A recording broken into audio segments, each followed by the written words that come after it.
Mr. Chairman, my name is David Bragg. I'm here today as the Executive Director of the Las Vegas-based Maccabee Task Force, which was created to fight the movement to boycott, divest from, and sanction Israel. I'm also here as a member of the Board of Directors of Christians United for Israel, the largest pro-Israel organization in the United States, and one that has worked very hard on this legislation. I want to thank Lieutenant Governor Hutchison for all of his hard work and for his deep support for the state of Israel. It's something both of the organizations I represent deeply appreciate. The reason why we come out in support of SB 26 is because the BDS movement is fundamentally an anti-Semitic movement and one that endangers peace in the Middle East. I want to be clear. It is not anti-Semitic to criticize Israel. Israel is a country of men. It is a fallible country. Mistakes are made every day. And I'll tell you who's in the front of the line of criticizing Israeli policies: the Israelis. But it is anti-Semitic to criticize only Israel. When the only pain and suffering and injustice in the world that people focus on, speak out about, act on, is pain, suffering, and injustice they somehow can blame on the Jewish state and no other, they have a problematic obsession with Israel. People who see no good in the state of Israel and no evil beyond its borders are bigots, pure and simple. The BDS movement is a movement that criticizes only Israel. They scan the globe, but they don't see genocide and massacres in Sudan or Syria or Chechnya. They don't see the persecution of gays and women in Saudi Arabia or Iran.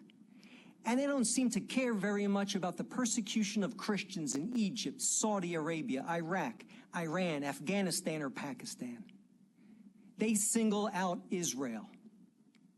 They single out Israel, the only country in the Middle East where gays can live openly and safely, where women are not only permitted to drive cars, but they pilot fighter jets. They single out Israel, the only country in the Middle East where the Christian population isn't persecuted and shrinking, it is thriving and growing. They single out Israel, the only country in the Middle East, where Arab citizens are free to vote for, serve in, and criticize their government without having to fear for their lives or their freedom. They single out Israel, the only country in the Middle East where Muslim citizens are free to worship Allah as they see fit or not worship Allah at all according to their conscience. Only in Israel are they free and safe to do that without fearing for their lives and for their freedom. Now, the BDS movement will tell you, no, we're not anti-Semites. We just want to pressure Israel to do the right thing so that there can be peace in the Middle East. We need to force Israel through economic means to grant the Palestinians a state. I want to point out for the record, and it's critical to know, Israel has offered the Palestinians a state of their own on at least 5 separate occasions: 1937, 1947, 1967, 2000, and 2008. And each and every time the Palestinians said no to those offers, sometimes verbally, sometimes quite violently. The reason why there is no peace in the Middle East today is not because Israel hasn't offered and taken risks for peace. The reason why there's no peace in the Middle East today is because Palestinian leaders have either refused to recognize and negotiate with the state of Israel, or they're afraid of those who themselves refuse to recognize and negotiate with the state of Israel. As Congresswoman Berkeley pointed out, the BDS movement does not support a two-state solution. The BDS movement, by its own admission, wants to end Israel's existence as a Jewish state. That's a quote from their founder, Omar Barghouti. When Mahmoud Abbas, the head of the Palestinian Authority, actually said, controversial statement, that Jews have rights in the land of Israel, Omar Barghouti and the BDS movement called him a betrayer, guilty of treason. You want to ask why there's no peace in the Middle East? It's because of people like Omar Barghouti.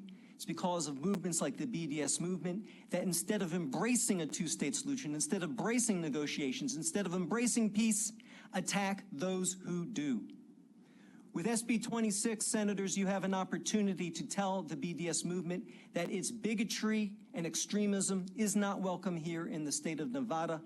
With SB 26, you have an opportunity to tell businesses that if you want to sacrifice your profits on the altar of your hate, then you too are not welcome to do business in this state. Thank you very much. Thank you, sir, for those comments. Questions from the committee? Yes. Senator Hardy, please. Thank you, Mr. Chair. I'd just like to make sure that those comments are available to us in writing. It looks like he was able to periodically go to his notes, but I would like to make sure that we have those comments. If people have used their notes, we would like them. Thank you, Senator Hardy. Sir, if you can provide a copy of your comments to the clerical support in Las Vegas, they'll make sure that we get them. I think you probably spoke a little extemporaneously on at some point, but we'll manage to include that as well. Thank you. It was all extemporaneous, but I'm happy to write it up for the senator. Okay. Anything you could provide us would be greatly appreciated. Thank you.